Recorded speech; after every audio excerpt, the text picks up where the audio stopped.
Réunis autour de la presse nationale et internationale au sein du siège de la Fédération gabonaise de football, le sélectionneur Thierry Mouyouma s'est exprimé sur le bilan des 2 premières journées des éliminatoires de la Coupe du Monde 2026. Il faut comprendre qu'à Franceville contre le Kenya, on était dans une situation de chaleur, d'humidité pour les joueurs qui étaient arrivés 2 jours avant, qui ont fait un vol de plus de 10 heures. Quand vous jouez un adversaire qui vous pose la problématique des Kenyans, vous êtes dans le dépassement de fonction et le dépassement d'énergie. On a beaucoup plus couru, pas derrière le ballon, on avait l'intention de revenir au score déjà.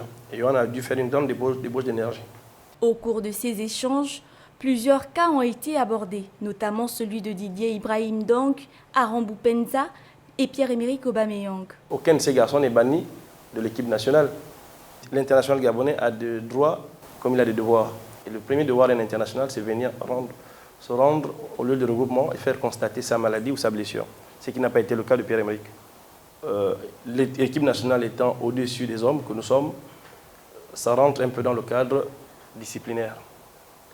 Ensuite, les autres, comme vous le savez, on a assez polémiqué sur le cas Ibrahim et Aaron, qui, eux, convoqués, n'ont pas voulu se rendre à Franceville en temps et en heure.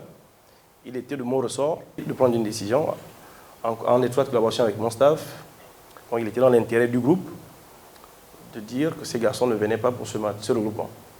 Les ambitions de Thierry Mouyouma pour cette sélection gabonaise sont claires.